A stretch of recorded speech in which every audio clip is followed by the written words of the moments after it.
많이 받으십시오. 아침의 광장 박은정입니다. 새해 맞이 다들 잘 하셨는지요? 코로나19 이후 3년 만에 열린 해맞이 행사였는데다가 일요일이어서 어제 지역의 해맞이 명소들마다 많은 사람들이 몰렸는데요. 3년 전보다 더 많은 인파가 몰리면서 안전에 관한 우려도 나왔었는데 다행히 큰 사고 없이 잘 마무리가 됐습니다. 2023년 계묘년은 지혜와 풍요를 상징하는 검은 토끼의 해라고 합니다. 지혜롭고 영민한 토끼의 기운이 곳곳에 스며들어서 우리 사회의 힘든 일, 또 어려운 일 지혜롭게 잘 풀어내고 모두가 잘 사는 한 해 만들어갔으면 하는 바람입니다. 2023년 1월 2일 월요일 새해 첫 출근길 교통 상황과 날씨 듣겠습니다. 윤가영 리포터. 네, 먼저 고속도로입니다. 중부내륙고속도로 창원 방향으로 성서 나들목 가까이 하면서 속도 조금 떨어지는 모습 보이고 반대 방향으로도 성서 나들목 구간 출근길 차량으로 인해 서행으로 이동합니다. 중앙고속도로는 춘천 방향으로 다보터널 쪽 정체를 보이고 경부고속도로는 부산 방향으로 흐름 좋은 모습인데요. 다만 북대구 나들목 2km 못 간 지점입니다. 2차로 쪽에 낙하물 있으니까요. 미리 차로 변경하셔서 이동하셔야겠습니다. 이어서 시내도로입니다. 검단로 검단내거리에서 복현오거리 방향으로 복현오거리 신호 2번 정도 예상하셔야겠고 달구벌대로는 반월당내거리에서 계산오거리 방향으로 신호 주기에 따라 몰림과 풀림 반복됩니다. 만촌내거리에서 범어내거리 쪽으로는 범어내거리 신호 앞두고 차량 가득 몰렸다 이동하는 모습이고 신천대로는 서대구 나들목 방향으로 도청교부터 차간 간격 좁힙니다. 경대교 쪽으로도 답답하게 이동합니다. 테크노폴리스로는 현풍 방향으로 수목원 지하차도 일대로 가다서다 반복합니다. 마지막으로 날씨입니다. 계묘년 첫 월요일 아침은 어제보다 춥습니다. 경북 북부 내륙에는 한파주의보가 내려져 있는데요. 아침 최저기온 살펴보면 봉화가 영하 12도, 안동과 김천이 영하 8도, 대구는 4도로 어제보다 2도에서 5도가량 낮고 낮 최고 기온은 안동이 2도, 대구는 3도로 예상됩니다. 대구 현재 기온은 영하 1.8도, 습도는 28%입니다. 지금까지 윤가영이었습니다. 지역 시사정보 프로그램의 중심 KBS 대구 제일라디오 아침의 광장을 듣고 계십니다. 월요일 아침의 광장입니다. 8시 32분 40초 지났습니다. 자, 오늘 아침 지역의 주요 뉴스부터 살펴보겠습니다. 뉴스민의 천영길 기자, 매일신문의 배주연 기자 함께합니다. 두 분 어서 오세요. 안녕하세요. 네, 안녕하십니까. 네, 새해 복 많이 받으시고요. 네, 새해 복 많이 받으시기 네, 바랍니다. 알겠습니다. 네. 청 기자님 소식 전해주세요. 네, 대구 경북 시도민들은 홍준표 대구시장과 이철우 경북도지사가 업무 수행을 잘하고 있다고 평가한 여론조사 결과가 나왔습니다. 이 영남일보가 에이스 리서치에 의뢰해서 지난달 25일부터 27일까지 이 대구 경북의 만 18세 이상 이 성인을 대상으로 조사한 결과에 따르면 이 대구 시민 10명 중 6명은 홍준표 시장이 시정을 잘 수행하고 있다고 응답을 했습니다. 네. 이 긍정 평가가 61%, 부정 평가가 29.7%, 이 31.4% 포인트 높게 나타났고요. 이 10월에 조사했던 결과와 비교해도 이 지지도가 상승을 했습니다. 그렇군요. 이철우 경북도지사 역시 51.1%가 긍정적인 응답을 했고요. 이 부정 평가는 25.5%였습니다. 또 윤석열 대통령의 국정 수행을 묻는 질문도 있었는데 국정 수행을 잘하고 있다고 응답한 사람이 65.7%로 집계가 됐습니다. 이 윤석열 대통령의 업무 수행 긍정평가 역시 지난 10월 조사보다 10%포인트 이상 올랐고요. 그렇군요. 네, 잘 못하고 있다는 응답은 31.6%로 나타났습니다. 이 대구 경북 시도민들이 기본적으로 지금 이 보수 정당의 윤석열 정부에 대해서 이 긍정적인 이 평가를 하고 있다 이렇게 평가할 수 있겠습니다. 예. 뭐 앞으로 좀 더 잘하라는 뭐 그런 격려의 의미도 있겠죠. 그렇습니다. 뭐 예. 기대와 격려의 의미도 있지 않을까 싶습니다. 다음 소식 듣겠습니다. 네, 대구 수성 IC 부근 고속도로 방음 터널이 5명의 사망자가 발생한 경기도 과천 제2 경인고속도로 방음 터널과 같은 소재가 사용된 것으로 파악됐습니다. 소재가 같군요. 네, 맞습니다. 대구의 경우 수성 IC 부근에 5곳의 방음 터널이 있는데요. 이 중 3곳이 화재에 취약한 소재인 폴리메탈크릴산 메틸이 사용됐다고 합니다. 이 소재는 강화 유리보다 햇빛 투과율이 높고 또 충격에 강해서 시공이 간편하다는 장점이 있고요. 또 단가도 저렴해서 방음벽 소재로 자주 쓰이는데 네. 문제는 불이 나면 불쏘시개 역할을 한다는 점입니다. 그래서 이에 국토교통부는 전국의 방음 터널을 전수조사해서 화재에 취약한 소재가 쓰인 방음 터널은 전면 교체하거나 보강하기로 했습니다. 정부가 관리하는 전국의 방음 터널은 약 100개가 넘는데 이 중에 과천 방음 터널과 같은 소재가 사용된 곳은 총 6곳으로 대구 부산선 3곳을 포함해 무안 광주선, 제2경인고속도로 금토대교가 포함이 됐습니다. 예. 그리고 한편 화재 참사에 따라서 고속도로 위 터널과 같은 밀폐 공간에서 화재가 발생했을 때 알아둬야 하는 대피 요령도 주목을 받고 있는데요. 이럴 때 어떻게 해야 되나요? 전문가들에 따르면 터널과 같은 밀폐된 공간은 순식간에 화재 연기가 퍼지기 때문에 질식으로 인한 사망이 많다고 합니다. 그래서 운전 중 터널 내 화재를 발견하게 되면 예. 자세를 낮추고 바람이 부는 곳으로 대피해야 합니다. 바람이 부는 곳으로 대피를 해야 한다. 예. 기억을 꼭 해야 되겠습니다. 소식 하나 더 들을게요. 네, 지난 한 해 이슈가 됐던 내용인데요. 대구 경북 연구원에 대한 분리. 올해 1월 1일부터 이 경북도가 이제 대구 경북 연구원의 정식 명칭이 경북연구원으로 변경됐다고 밝혔습니다. 경북연구원이요. 그렇습니다. 이 대구 경북연구원은 지난달에 정기 이사회를 통해서 명칭 변경과 경상북도의 독자적 운영 등을 최종 결정했는데요. 이에 따라서 이 경북연구원은 지금 경북도청 홍익관을 이 새 사무실로 활용을 하고 이 기존의 대구 경북연구원 시절에 있던 이 계명대학교 동산관 청사는 임대 계약이 만료되는 내년 3월까지 남부 분원으로 사용하기로 했습니다. 네. 앞으로 이 도청 신도시 내에 경북연구원 청사 건립도 이 검토 중이라고 하는데 새롭게 추가될 인력들은 이 공개 채용을 통해서 이 충원하기로 했고 유철균 대경연구원 원장이 초대 이 경북연구원장을 맡게 됐습니다. 네. 이 대구 연구원도 따로 이제 새롭게 또 설립하게 될 텐데 이 대구 경북연구원에서 있던 연구원들 이 기존 인력을 어떻게 좀 배치하는가 이 부분은 이 경북연구원으로 이름을 바꾸더라도 좀 잘 이 예. 배분을 해야 되지 않을까 싶습니다. 그러면은 지금 대구 경북연구원이 이제 분리돼서 경북연구원은 이제 운영이 시작됐고 네. 대구연구원도 그러면 분리돼서 이제 독립적으로 운영이 되겠네요. 네, 대구연구원의 경우에는 지금 뭐 가칭으로 이름이 정해졌는데요. 이 새롭게 이 법인을 설립하고 새로운 이 원장의 선임과 함께 올해 출범할 계획입니다. 예. 자, 이제 이슈 토크로 넘어가도록 하겠습니다. 올해 새해 처음으로 살펴볼 이슈는 뭘까요? 네, 아무래도 해가 바뀌면 제도와 법률도 많이 바뀌게 됩니다. 이 새해부터 새로 시행되거나 달라지는 정책과 제도를 오늘 한번 살펴보겠습니다. 네, 생활경제 분야부터 좀 살펴보겠습니다. 네, 올해 6월부터 만 70세 이상 어르신들은 시내버스를 무료로 이용할 수 있습니다. 이제 5월에 어르신들이 동주민센터를 찾거나 인터넷을 통해서 무료 이용 교통카드를 발급받으면 됩니다. 이게 이제 홍 시장의 서민복지 정책 공약 중에 하나였습니다. 네, 맞습니다. 이제 초고령화 시대가 오면서 어르신들의 이동권을 좀 보장하고 또 삶의 질을 높이기 위해 홍 시장이 약속한 정책입니다. 그동안 어르신들은 도실철도는 좀 무료로 이용을 해왔는데 앞으로는 시내버스도 무료로 이용할 수 있게 되는 것이고요. 네. 대구의 어르신 중 약 27만 명이 무료 교통카드를 발급받을 것으로 예상이 됩니다. 그리고 해당 사업에는 연간 350억 원의 예산이 들어가는데 대구시는 이제 지난해부터 그 재정 혁신 방안을 좀 진행해 왔지 받지 않습니까? 예. 그래서 이로 절감되는 비용이 많아서 어르신 복지 사업에 돈을 충분히 사용할 수 있을 것으로 보고 있습니다.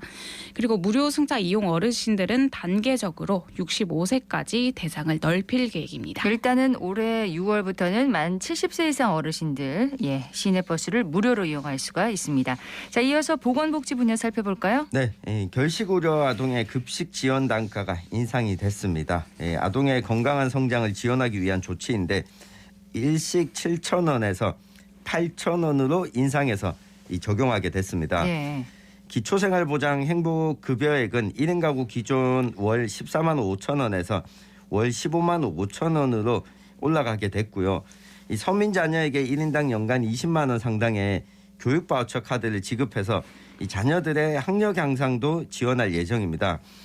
또 청년 전월세 보증금 이자 지원 정책을 통해 청년에게 이 전월세 보증금 이자를 전국 최대 수준인 연 5%까지 지원을 하고 이 전국에서 처음으로 이 전세자금 대출 이자를 지원해서 청년층의 주거 부담을 덜어주고 대구시 정착을 돕는 제도도 올해 시행이 됩니다. 또 연장 신청을 통해 최대 4년까지 지원받을 수가 있는데 청년 안방이라고 하는 이 플랫폼을 통해서 가입하고 신청을 하시면 됩니다. 청년 전월세 보증금 이자 지원 정책 말씀이신 거죠? 그렇습니다. 예. 또 마지막으로 이 무연고 사망자와 저소득층 사망자를 대상으로 공영장례 서비스를 제공해서 이 인간의 존엄성을 유지하도록 돕는 이 정책도 좀 확대 시행되는데요. 이 저소득층 사망자에게 빈소를 마련해주고 장례를 치를 수 있도록 지원한 제도인데 1인당 80만 원 이내에서 예. 지원하기로 했습니다. 그 지난번에 이제 급식 지원 단가 이 시간에 얘기를 하면서 이 물가 상승을 반영해서 1년에 한 2번 정도는 급식 지원 단가 산정을 좀 하면 좋겠다 이런 제안을 하셨잖아요. 네. 아이들이 먹는 밥만큼은 좀 예산을 아끼지 말았으면 좋겠습니다. 맞습니다. 지금 이게 급식 단가가 이제 8,000원으로 인상이 됐는데 지금 물가 상승률이 올해 어떻게 될지 또 알 수 없지 않습니까? 그렇죠. 이 같은 애지만 뭐 짜장면 가격이 500원, 1,000원 더 오르게 된다면 아무래도 이 아동들 입장에서는 오는 급식비보다 음식값이 더 나오게 되는 상황이 벌어질 수 있는 겁니다. 예.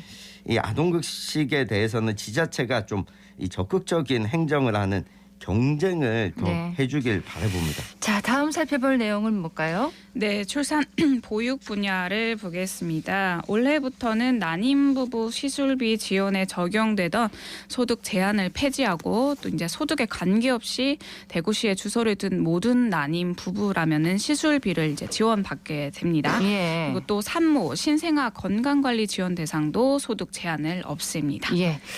난임 부부 시술비 지원은 이제 소득 제한이 없는 거네요. 네, 있었는데 예. 이제 폐지가 되는 겁니다. 자, 이번에 보니까 또 경북의 보육 정책이 많이 강화됐습니다. 네, 경북은 올해 완전 돌봄 사업을 추진을 하는데요.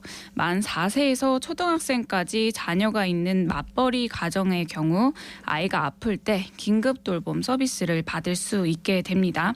또 만 6개월에서 만 5세 이하 아동을 둔 부모는 출장이나 야근을 할 때 경북도의 24시 시간제 보육 서비스를 이용할 수 있습니다. 네. 그리고 아이돌봄 지원금도 생기는데요. 경북도는 올해 어린이집에 신규로 입학하는 원아에게 입학 준비금 10만 원을 주기로 했고요. 또 도시와 농촌 간 보육 격차 해소를 위해 농어촌 등 취약지역 어린이집 보육교사에게 매달 일정 금액을 지원하기로 했습니다. 네, 나머지 분야들의 새해 달라지는 점들도 좀 살펴보겠습니다. 네, 건설 현장 소방안전관리자 선임 의무화에 따라서 이 건설 현장의 안전관리를 강화하기로 했고요. 또 엄격한 수질 관리를 위해 수돗물 수질 검사 항목도 확대가 됐습니다. 이 5 항목이 추가가 됐는데 이 조류독소 3종, 농약 1종, 이 기타 또 1종 이렇게 더 검사를 하기로 했습니다. 예. 또 작년까지는 만 0세와 1세 아동이 있는 가정에 영아수당을 지급했었는데 이걸 이제 부모급여라고 하는 이름으로 확대 통합하기로 했습니다. 월 30만 원씩 지급을 하거나 또 아동 시설을 이용할 경우에는 50만 원에 해당하는 비용을 지급했던 것을 네. 이제 올해부터는 월 70만 원 이 만 0세 아동에게는 부모급여를 지급하고요. 이게 내년에는 100만 원까지 확대됩니다. 이 만 1세 아동에 대해서도 이 올해는 이 월 35만 원 지급을 하고 내년에는 50만 원까지 지급을 확대하기로 했습니다. 또 최저임금도 시간당 9,620원으로 오르게 되는데요. 월급 기준으로 환산을 하면 201만 원 정도가 됩니다. 월에요? 네. 예. 그리고 4인 가구 기준의 최대 생계급여액 역시 올해 162만 원으로 인상이 되고요.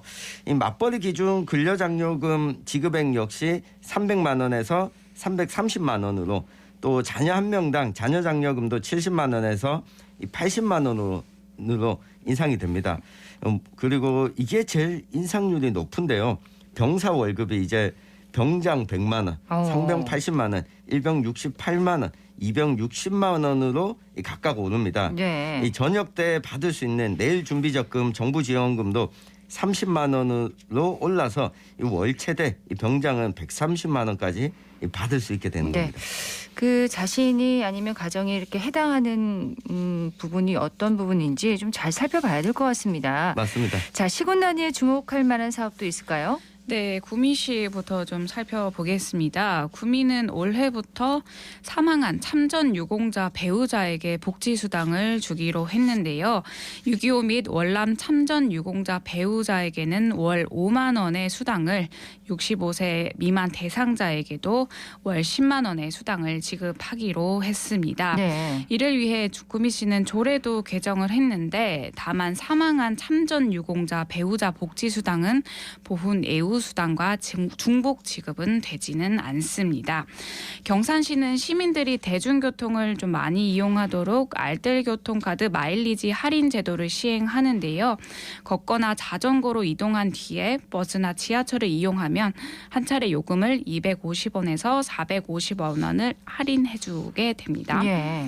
그리고 경북 청송에서는 1월부터 누구나 농어촌 버스를 무료로 탈 수 있게 됩니다. 청송에서는 농어촌 버스가 무료인가요? 네, 나이와 아무나, 상관없이 네, 어느 제한 없이 청송 무료로 탈 수 국민이 있습니다. 아니더라도 네. 관광객도 무료가 됩니다. 농어촌 버스를 네. 그렇군요. 청송 가면 꼭 버스를 이용해봐야겠습니다. 자, 이렇게 해서 새해 달라지는 정책과 제도들을 살펴봤는데 어떻게 특별히 기대되거나 관심 가는 내용이 있었나요? 네, 이게 전반적으로 살펴보면 이 정권이 지난해 바뀌고 새로운 정책이 시행되지 않았습니까? 그럼에도 육아와 출산과 관련한 복지는 확대가 되고 있는데요. 이게 우리가 눈앞에 마주하고 있는 이 출생률 저하가 이 중요한 관심사였다라고 하는 사실을 다시 한번 좀 확인할 수 있었습니다. 예. 이 복지 분야 혜택이 늘어나면서 앞서 우리 박은정 아나운서도 강조했지만 이런 정보에 대한 접근 권한도 경제적 형편에 따라 달라질 수 있거든요. 몰라서 못 받을 수도 있을 것 같아요. 이게 맞습니다. 신청을 해야 또 가능한 거잖아요. 그렇습니다. 이게 복지를 두텁게 하는 것도 중요하지만 이 수혜자가 어떻게 하면 이 혜택을 쉽게 받을 수 있는지 살펴보고 정보를 제공하는 것도 그럼요. 올 한 해 중요하지 않을까 싶습니다. 저는 지난해 방송에서 좀 말씀을 드렸었는데 그 아동급식카드 지원 단가 상향과 시스템 전면 개편에도 관심이 좀 갑니다. 네. 낙인감을 없애기 위해서 아동급식카드 디자인도 지난해부터 바뀌었고 또 가맹점도 대폭 확대되지 않았습니까? 그래서 여기에 지원 단가까지 높아지면은 아동이 조금은 좀 여유롭고 마음 편히 밥을 먹을 수 있지 않을까 싶은데요. 하지만 여전히 낙인감에 대한 두려움이 여전히 크고 또 편의점이나 분식점 이외 식당 접근성이 낮아서 아동의 끼니 종류가 한정적이기는 합니다. 그렇군요. 그래서 이를 해소시킬 수 있는 방안을 대구시가 꾸준히 살펴봤으면 좋겠습니다. 가맹점도 좀 더 많이 확대됐으면 좋겠어요. 네, 맞습니다. 예, 새해 달라지는 지역의 정책들 살펴봤습니다. 뉴스민의 천영길 기자, 매일신문 배주현 기자였습니다. 두 분 고맙습니다. 감사합니다. 감사합니다.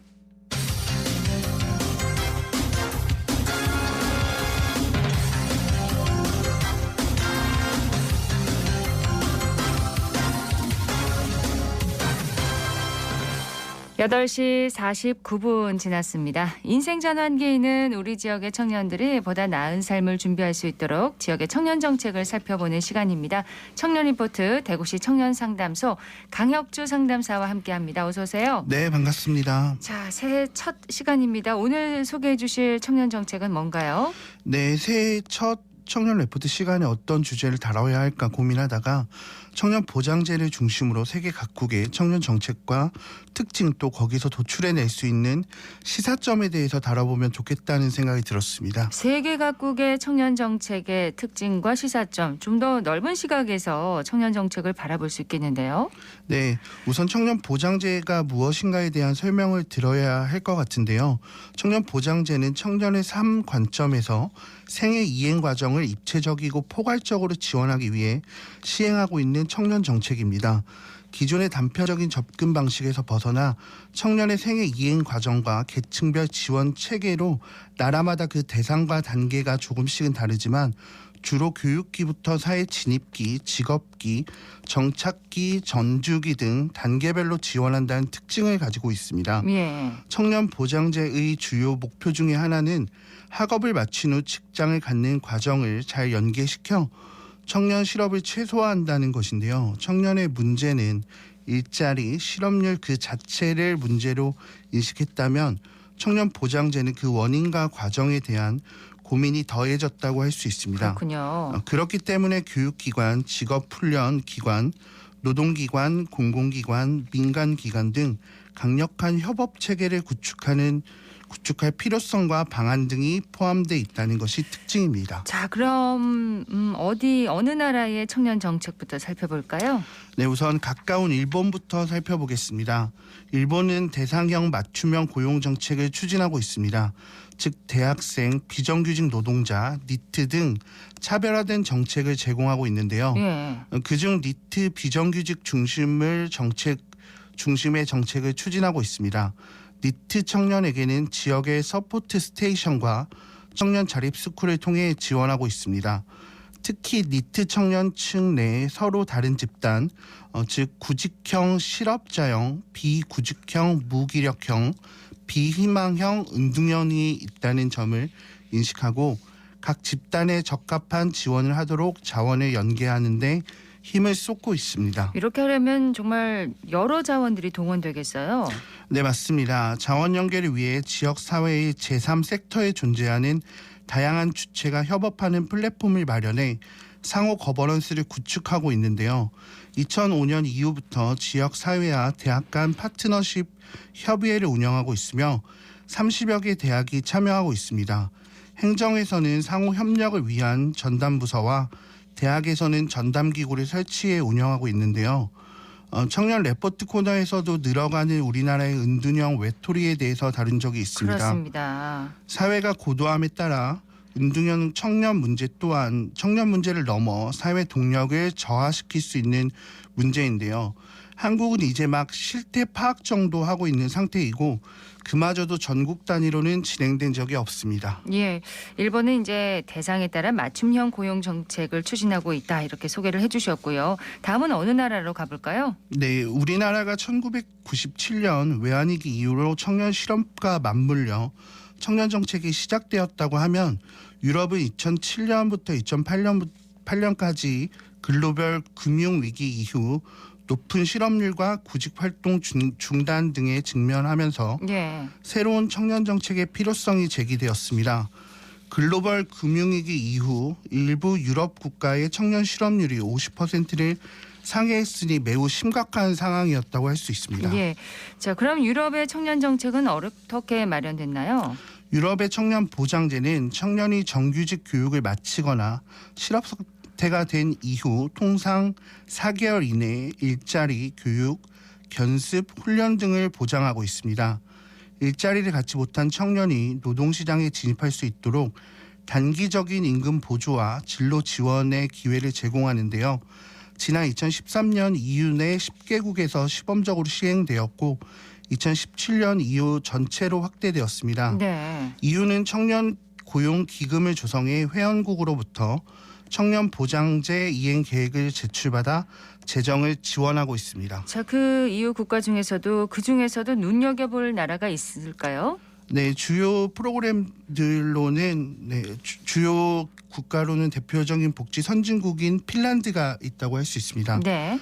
핀란드는 청년법을 바탕으로 오랫동안 청년 정책과 청년 사업을 시행하였고 중앙정부는 4년마다 국가 청년 사업 청년정책 프로그램을 수립하여 청년정책의 방향성과 목표를 설정하고 지방정부를 지원하는데요. 지방정부는 청년의 대상 서비스를 제공을 담당하고 있습니다.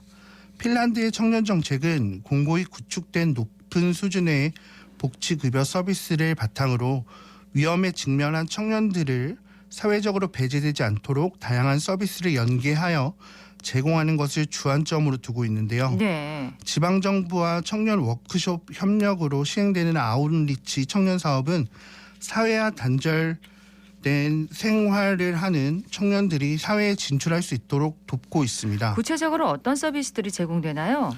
주요 프로그램으로는 취업, 경력 관련된 서비스, 창업, 보건복지, 스포츠, 금융, 사회생활 및 인간관계 상담, 교육 컨설팅, 자원봉사 활동 등이 있다고 할 수 있습니다. 네. 센터 직원 역시 경영, 사회복지, 보건복지, 심리, 고용 등 다양한 분야의 전문가들로 구성되어 있으며 앞서 언급한 공공기관인 T-오피스 역시 원스톱 일자리 센터에서 파견한 근무를 하면서 중앙정부 간 긴밀한 협업을 유지하고 있습니다.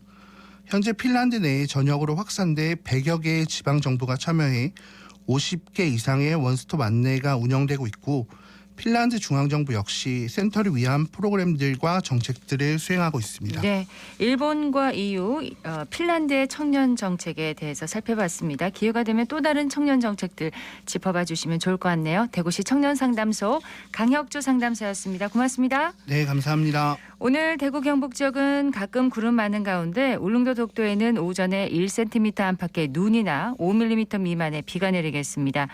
북쪽에서 찬 공기가 내려오면서 오늘 아침 기온은 어제보다 2도에서 5도가량 떨어졌는데요. 낮 기온도 영하 1도에서 6도 분포로 어제보다 낮아서 춥겠습니다.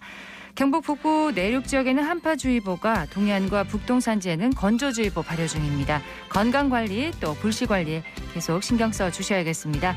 새해 첫날 보내드린 아침의 광장 오늘 순서 여기까지입니다. 박은정이었습니다. 고맙습니다.